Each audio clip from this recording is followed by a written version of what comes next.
Hello YouTube and welcome back. In the last episode we experienced Battle Rock Galaxy, doing the first 3 stars there. And in this episode we're going to jump back in and see what we got. We might have stuff to do in Battle Rock. Yep, we've got, one of the hardest kind of comets in the game, the Daredevil comets.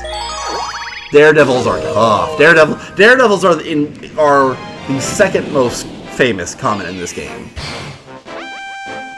Are they going to explain it or they'll just show it? Yeah, Top Maniac's Daredevil run. So it's usually the benefit of Daredevil missions is they're usually pretty short. The reason they're short... Yeah, see, we're starting right on Top Maniac's station. We've got 1 health. So we've got to fight a boss with 1 health. As we saw in the last episode, Top Maniac is not difficult in any sense whatsoever. But of course, now that we got the pressure of 1 hit, we're in a little... We'll see how things go. But yeah, we can't get hit, and we gotta fight a boss. Again, Top Maniac is pretty straightforward, but even though I'm already messing up. Also, why doesn't he not, like, try to attack you? Like, not at all. Frank, the moment I started running, I'm like, that's not where he's gonna jump back in there. Wow, that was... Again. I made fun of the boss fight, so like, it's so easy. I did that like in 30 seconds, and I didn't obviously get hit when I did it the first time. But of course now, when I can't get hit, God, it's so stupid. I really need to take out the little guys, because that's just putting pressure on me, and I don't like it. And I think he's really like, what's the not aggressive? Crap. When his minions are out. But when they are dead, he actually tries to attack you. And by attack, I mean he, like, slowly goes towards you. In this sense, he's just kind of spinning away from you. Let's not jump to the middle. God, that was so stupid. That was so stupid. That was so stupid that I went to the middle. Because the moment I was in the middle, I'm like, that's where he jumps back to. Okay, there we go. There we go. Super easy. It's a super easy boss fight that I was just... stupid about dealing with the first time. But yeah, when his minions are out, he backs away from you, presumably to let them do the work, even though, as you saw, the little guys don't actually do any damage. They just kind of stun you a bit.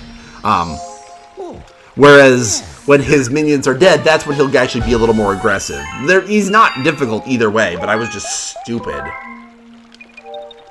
And let's jump back in. Actually, now that I'm thinking about it, we are going to go back to Battle Rock, because we got a hidden star, and it's... I don't like this one. I don't like this one at all. I hate this one. I hate this one. I hate this one. Battle Rock, why? Battle Rock, why?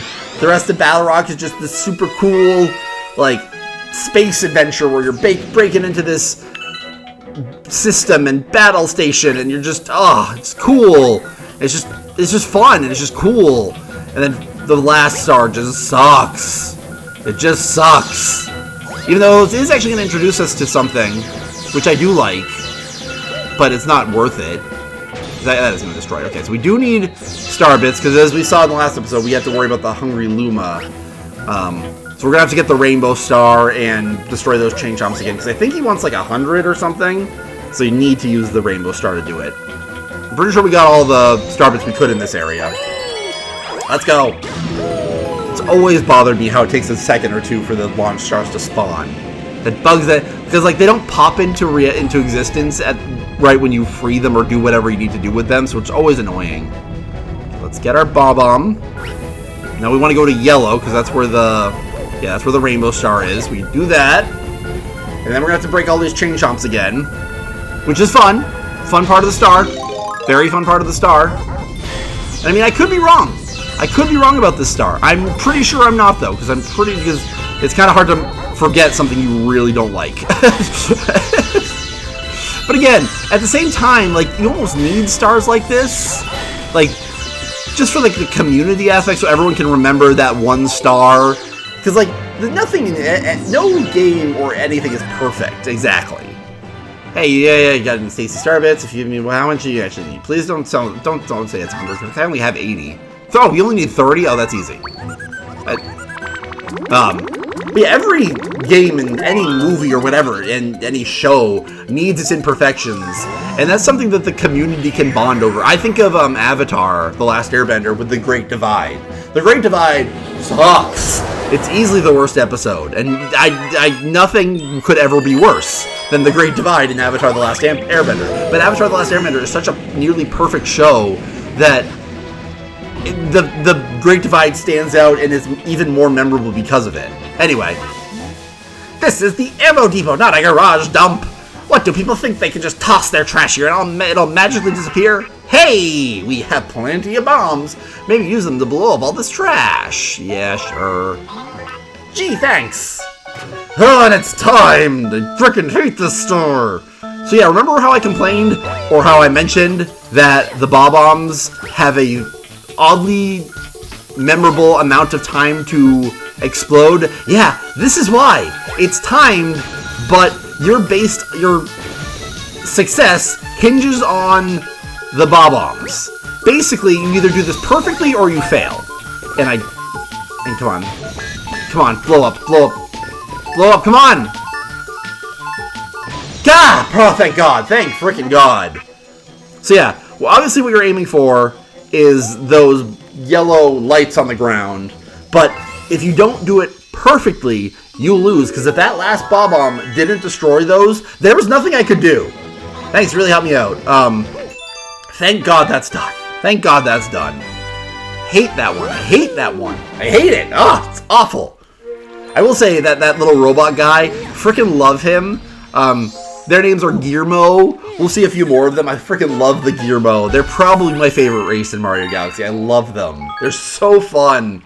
They're so memorable and silly, and they're really, like, kind of OCD, because they really care about, like, order and cleanliness. They're fun. I love the Gearmos. So Battle Rock is done, so we are moving on to the Bowser mission. Bowser's Star Reactor.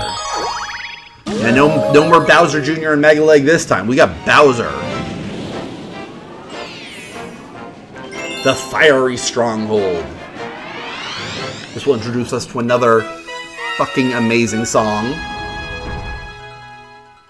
And a really memorable moment, in my opinion. Yeah, you hear that? You know that song. Yes. Koopa Road from Mario Galaxy. So good. I can feel a Grand Star nearby, but this place is filled with all kinds of traps and tricks. Be careful. Yeah, I freaking love this version of Koopa Road. It's so good. Honestly, whenever you hear Koopa Road nowadays, you're gonna hear the Mario Galaxy version rather than the Super Mario 64. So good. So, okay, let's. If I remember correctly, there's one part that I always remember how I do it, because yeah, we'll see. What do you say? The gravity here is all out of whack. Check out the arrows. Yes, thank you, Luma. We've been playing Mario Galaxy for 20-some-odd stars now at this point, but jump. Oh, I'm gonna sneeze. I don't want to sneeze because I can't. Like, come on. Oh no! Oh good, I can't believe I got that. I was in mid sneeze. I didn't want to. Oh, there we go. Let's get on this yellow platform. Let the camera move. Don't try to move while the camera's moving, because you're just gonna screw yourself up. It's just not worth it. Just let the camera move and then move. Get this womp. Come on. Get out of my way. Oh, this is poor timing. Can I just do that? Yep. Nice. Fire bars in 3. Yeah, this fire bar. I don't know how. Yeah, exactly. I do that every time I see that. Like my brain just doesn't comprehend that 3D fire bar and how the bars are moving. I never have been able to understand it. That's how I get through it every single time. I remember that because yeah, I have no idea how you're supposed to do that. I just get lucky. I just usually just say screw it, I'm just going to take a hit and move on. So basically, if Fiery Stronghold had a Daredevil mission, I'd be screwed. Hello, Bowser. Blah! You finally made it! Seriously. Just in time for me to stomp you into space bits. So this introduces us to the Bowser fighting in this game. Bowser fights in this game are very different. And I remember being very confused. I remember when my friend played this game, she was also very confused. Because what you gotta do, you gotta make him jump into these blue pits, which are actually lava, then spin him. And this time you actually have to, I remember, yeah, you have to spin him twice for some time. No other time you have to spin him twice. But yeah, this fight's really, I remember being very confused as a kid. You know, when I was younger, I mean, I wasn't really a kid, I was in high school when this game came out. Oh my god, it's sad. Because like, in every other Bowser fight, it's pretty obvious. You go find the axe or get whatever it is to just to do, whatever you need to, the button you need to press or whatever, or the big glowing switches. Like this one's just kind of weird that you got to make him jump into these blue pads. I will say, this is a very minor thing, but this is my favorite version of Mario and Bowser size-wise. Bowser's size has changed dramatically over the time, but this is kind of what I think is like perfect for them. Bowser's bigger than Mario, obviously, as he should be, and like he's like significantly bigger. Like it's clearly obvious, but he's not Mario Galaxy 2, Mario Sunshine size, which I've never liked the Titanic Bowser, unless it's like a power-up / specific boss fight that Kamek powers them up with.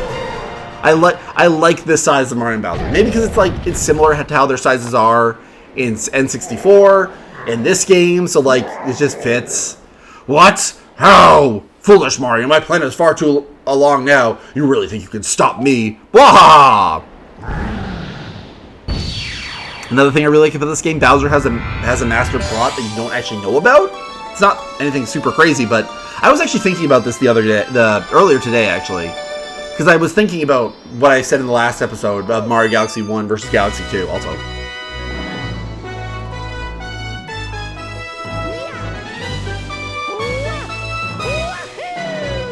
Sorry, I had to be quiet for that. It's the Grand Star theme. You got to be quiet for the Grand Star theme.